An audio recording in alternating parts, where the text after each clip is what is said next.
Alors, une dernière partie de cours assez rapide sur la fonction inverse. La fonction inverse, comme on l'a vu, c'est la fonction qui a tout x réel associe son inverse 1 sur x. Alors, tout x réel, pas tout à fait. Il faut que ce réel soit non nul, parce que si vous essayez de faire 1 sur 0 sur votre calculatrice, vous allez avoir une erreur.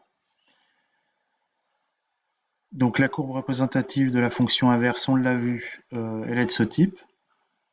Une branche négative ici, une branche positive. Donc, ce qui est intéressant, c'est que si vous avez un réel m non nul, l'équation 1 sur x égale m, elle admet une unique solution. Cette solution, c'est 1 sur m. Alors, on peut le voir, par exemple, on essaye avec m égale 2.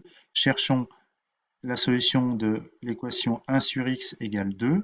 On part de 2. Il n'y a qu'un point de la courbe représentative qui a comme ordonnée 2. Ce point, c'est le point d'abscisse 1 demi. Donc la solution de 1 sur x égale 2, c'est 1 demi. Inversement, si je prends par exemple moins 1 demi, 1 sur x égale moins 1 demi, la solution, je vais aller chercher ici, hop, c'est moins 2. Il n'y a qu'une solution. Donc ça nous permet de résoudre certaines équations du type 1 sur x égale m. La fonction inverse, son tableau de variation, il est le suivant. Elle est décroissante entre moins l'infini et 0. En 0, la double barre, je rappelle, veut dire que la fonction n'est pas définie. Et puis, elle est décroissante entre 0 et plus l'infini. C'est ce qu'on voit ici. Elle est décroissante. La courbe descend entre moins l'infini et 0 pour x. Quand x est entre 0 et plus l'infini, la courbe descend également. Donc la fonction est également décroissante. Elle a deux périodes de décroissance. Donc des exemples de résolution algébrique, c'est-à-dire qui n'ont pas besoin du graphique. Si j'écris 1 sur x égale 0,5, je sais qu'il y a une solution. La solution, c'est x égale 1 sur 0,5. 1 sur 0,5, ça fait 2. Alors un petit peu plus dur, 2 sur x égale 4. Le plus simple ici, c'est de se ramener à une équation du type 1 sur x égale quelque chose. Si je veux du 1 sur x à gauche, je suis obligé de diviser par 2. Donc cette équation-là est équivalente à la même équation où je divise par 2 à gauche et à droite. J'obtiens 1 sur x égale 2. Là, je sais résoudre. Ça nous donne une solution qui est x égale 1 demi. Voilà. Donc vous savez résoudre des équations avec 1 sur x dedans. 1 sur x, 2 sur x, 5 sur x, on sait faire.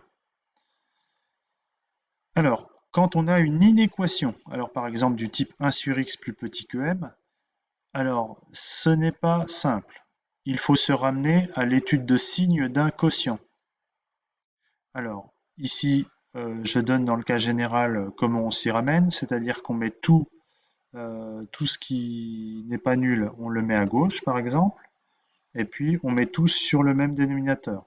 Alors on va faire sur un exemple. L'exemple c'est 2 sur x plus 2 plus petit que 3. Alors je veux me ramener à l'étude de signes d'un quotient. Le 3, je vais le passer à gauche, donc j'enlève 3 à gauche et à droite. J'obtiens 2 sur x plus 2 moins 3 plus petit que 0. Déjà, je fais l'étude de signes de cette fonction-là, de cette expression-là. Et cette expression-là, on va la transformer en un quotient. Donc 2 sur x plus 2 moins 3, ça fait 2 sur x moins 1. Et puis, je veux tout mettre sur le même dénominateur. Le dénominateur, ça va être x. Donc 2 sur x moins 1, c'est 2 sur x moins x sur x. Hein, c'est x sur x. Si j'avais 2, ça aurait été 2x sur x. 3, 3x sur x, etc. Donc ici, 2 sur x moins x sur x plus petit que 0. Là, je peux mettre sur le même dénominateur, j'obtiens 2 moins x sur x plus petit que 0. 2 moins x sur x plus petit que 0.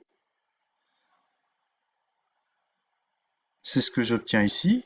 C'est une équation équivalente à celle de départ. Alors, on va faire donc l'étude du signe de 2x, 2 moins x sur x. En première ligne, j'ai les x. En deuxième, je vais avoir le numérateur, 2 moins x. En troisième ligne, j'ai le dénominateur x. Et en quatrième ligne, j'ai le quotient. Alors, 2 moins x, ça, c'est une expression qui est décroissante en fonction de x, qui va du plus vers le moins, donc, et donc qui s'annule pour x égale 2.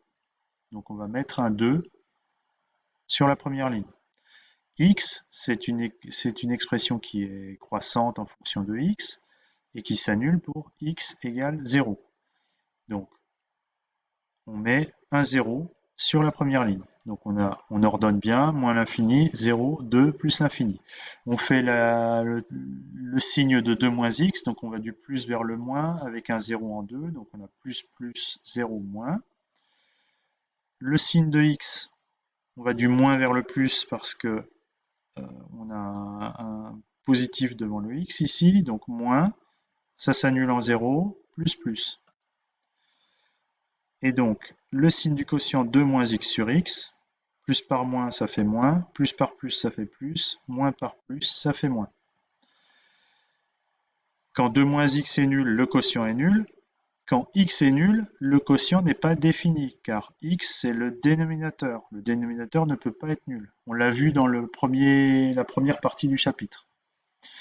On obtient donc le tableau de signes de 2 moins x sur x. Et qu'est-ce qu'on cherchait au départ? On cherchait 2 moins x sur x négatif. Donc on va repérer les solutions seront les x telles que 2 moins x sur x est négatif. Ici sur cette ligne, on voit que c'est pour x entre moins l'infini et 0 et x entre 2 et plus l'infini.